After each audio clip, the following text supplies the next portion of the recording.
بيت مربع كده.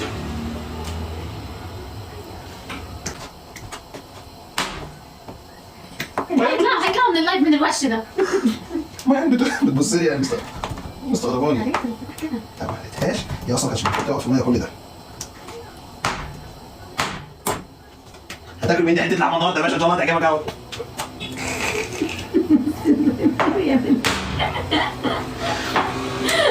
الثلاث علبة دي منك كده ما تشغلش بقى جميل. وده كيس نشا. ده ضربتها اكنها يعني ايه هيهرب منها. لا يا محمد لا خليك في حالك بقى. احنا نقطعه طالما هي ربطها كده اكنه عليه طول. عايزه قد ايه نشا صحيح؟ وانا لقيت نشا تاني. وادي من معلقه لمعلقه ونص نشا. ماشي؟ وبعد كده هنعمل ايه بقى؟ وقلب قلب قلب قلب. معلقتين صويا صوص دارك. لو عندك لايت اللي هي الفاتحه. لو الصويا صوص اللي عندك الفاتحه استخدمي مثلا معلقتين ونص 3، انما لو دارك هم معلقتين بس، و2 معلقه صوص سيراتشا. لو ما عندكيش صوص السيراتشا هتبقى هريسه الفلفل الاحمر. تمام؟ ويا ريت ما تحطش ملح خالص عشان الصويا صوص بتملح. وهنحط ربع معلقه فلفل اسود اللي هو بتاعت التوابل العاديه، ومعلقه ونص نشا، ومعلقه ونص طحين. لو حسيتي ان الخليط خفيف اللي هو ده، يعني لو حسينا ان الخليط خفيف كده مش ماسك في البتاع هنزود. زي ما انا كده شايفه ان هو خفيف، فانا هزود دقيق وطحين. ايوه دقيق وطحين؟ طحين ونشا. اديها نشا. ايوه هو بيقول دقيق وطحين. ايوه وبقول لهم زيت الصويا صوص عشان برضه عارفين ان هي دي اللي يجيبوها. نعم ايوه ماما. عايزه تنزلي؟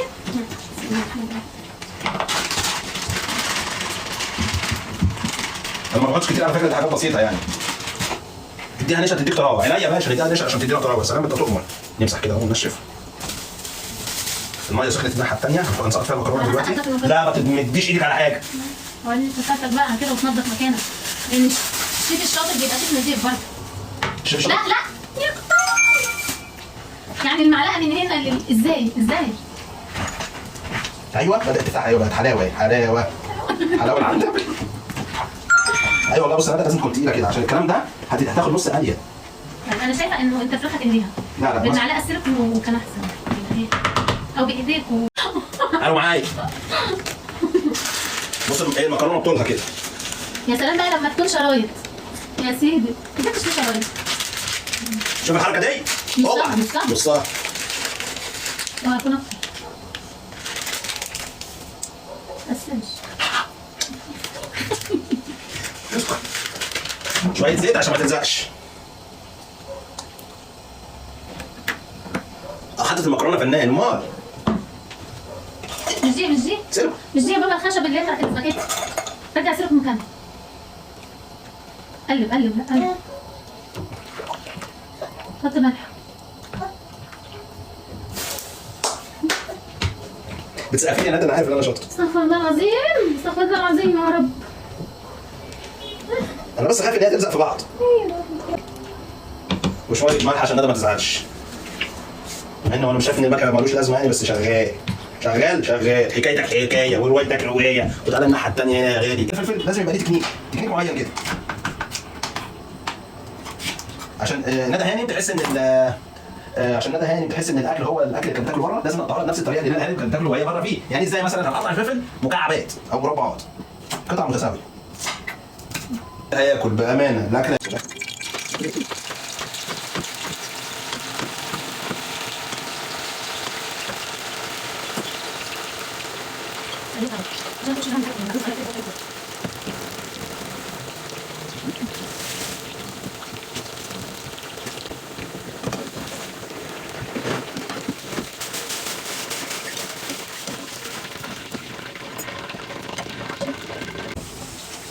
انا جبت هنا حوالي 4 فصوص ثوم هنجلسهم مع بعض.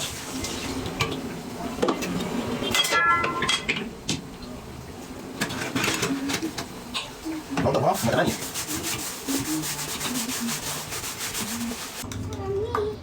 نعم هو الفاكهة تبقى كويس.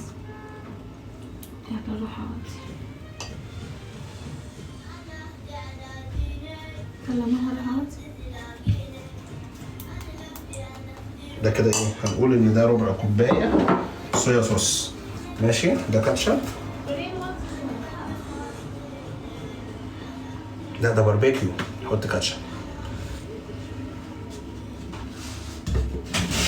الصويا صوص بتقولي ايه يا هدي؟ معتدله؟ لا معتدله ودارك.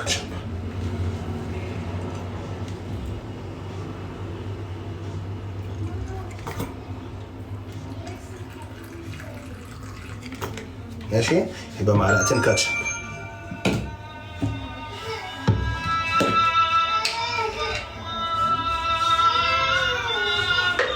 وادي معلقتين صوص السيراتشا. ادي 1 2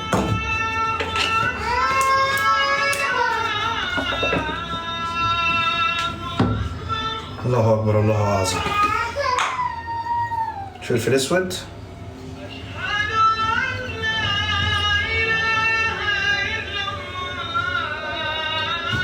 ربع معلقه فلفل اسود، وهنحط بابريكا. فين البابريكا؟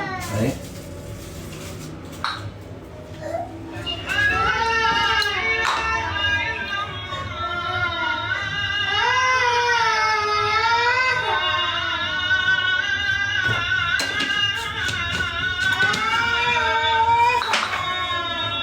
أشهد أن محمد رسول الله.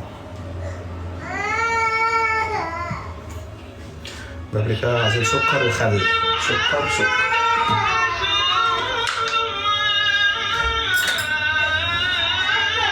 لا سكر، مش لازم عسل ابيض.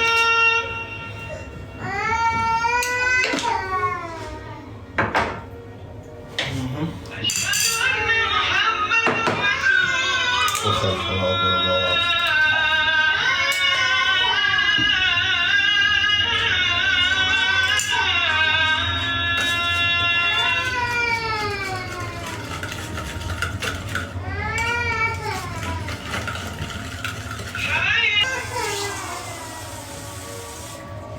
هنخفه بشوية مية.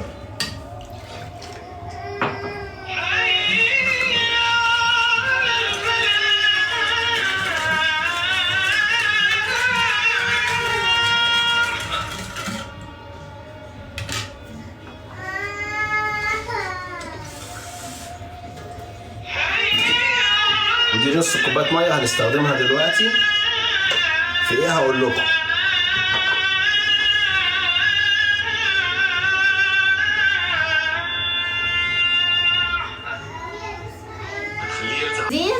طماطم ايه، فلفل وبصل.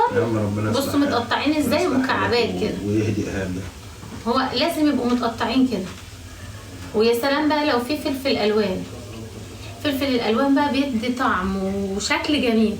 بصوا تكون متقطعه كده. بصوا، لا جزر لا. ويلكم. هنا انا كنت هارس حوالي 8 فصوص توم صغيرين او 5 كبار زي ما يجي معاكي بقى. بسم الله الرحمن الرحيم.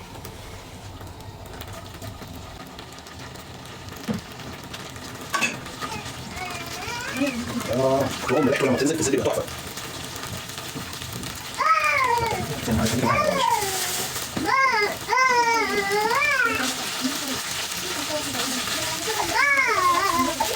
لا المكرونه حبيبتي انا هتدفع مكرونه.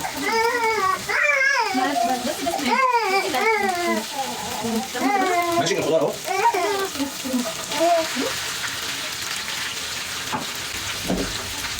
زنجبيل بقى. هو لو كان في زنجبيل فريش فطبعا كان هيبقى احسن.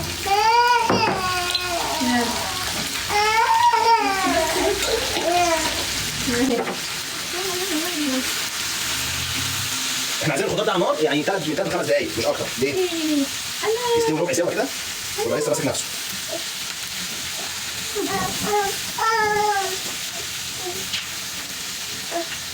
احط معلقتين زيت عليها.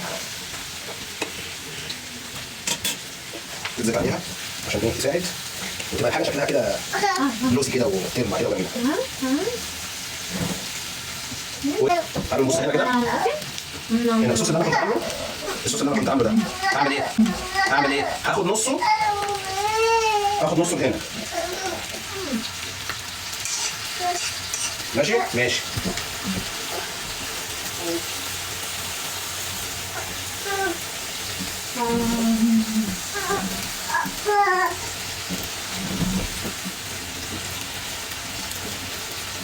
طيب النص التاني ده انا سايبه ليه بقى؟ النص التاني ده انا سايبه ليه؟ عشان احطه على المكرونه، عشان ما تبقاش المكرونه ساده، تبقى المكرونه بالصوص. ماشي؟ طيب هنا كده الصوص هنا ده عمره ما هيتقل، هو يمكن هيتسبك بس لكن مش هيمسك في الحاجه. طب عشان يمسك في الحاجه نعمل ايه؟ انا بس هحط النار عليه هنا كده اهو. ماشي؟ نجيب نص كوبايه ميه،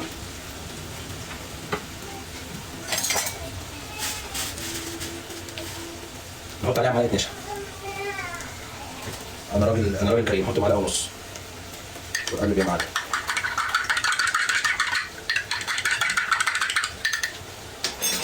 وانزل بالنشا يا معلم، وعلي النار تاني وقلب. دي بقى هتقلها،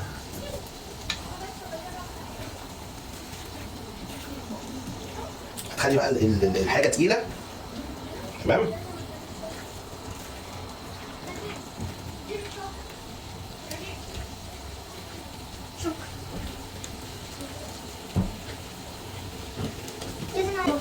جوه يا حبيبي، وادي الفراخ اللي احنا كنا عاملينها بس الطاسه صغيره.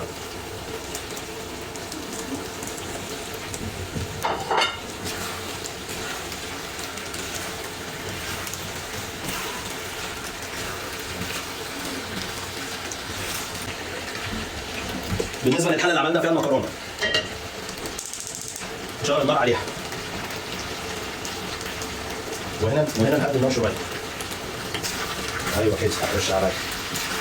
عرفتوا ليه بقى انا لما عملت الفراخ في الاول ما عملتهاش بالدقيق؟ لما نزلت ايه ده والله اكني نفسي استاذ وريحه الاسيان كفر اللي هناك. يا باشا احنا في خدمتك يا باشا. طب بحلف بجد. حاسس ان الكميه كبيره ما شاء الله. بصوا حاجه اللهم صل على النبي يعني.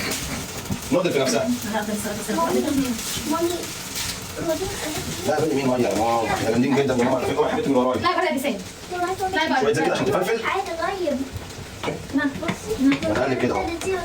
كده تبقى ايه؟ بتلمع كده. ماشي؟ ماشي. طيب هل هي هتبقى ساده كده؟ ما تمسكش بايدك، لا ايدك نضيفه وانا بطبخ لنفسي، بص ايدي كلها نضيفه ما شاء الله. ماشي؟ وادي هنا بقيت الصوص اللي انا كنت عامله للمكرونه. يلا يا سيدي. نعمل كده اهو. وقلب كده اهو. بس يا ندى، بس يا ندى. وقت المكرونه اللي انت هترميها. بس يا ندى الصبر يا ندى. والحله مش على النار. انا مش عايز الحله.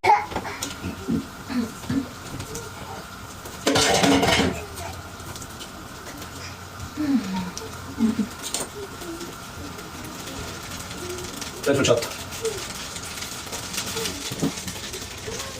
ندى اتقل الصوص شويه تمام ولا حلو؟ لا حلو والله. يلا بقى خلينا ناكل انا يلا يا باشا، المكرونه سخنت. يلا خليكي بقى زي ما جايب فيها اكله كامله في البيت ب 200 جنيه. الله يفتح عليكي، ده الناس عارفه ايه.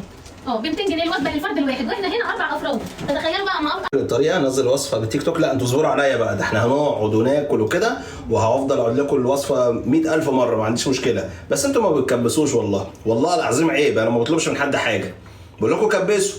ايه؟ كبسوا. الله عليك يا حبيب شويه والديك سمسميته كده بقى يا سيدي عليك. عشان التزيين. فنان ابن فنان. مش حاسس كده في نفسي ان انا وانا بتكلم كده اكن عمو مجدي في روحي. ايه ده؟ ايه الفن ده؟ ايه رأيكم؟ بصوا بص يا ندى، والله يعني انا بعتذر.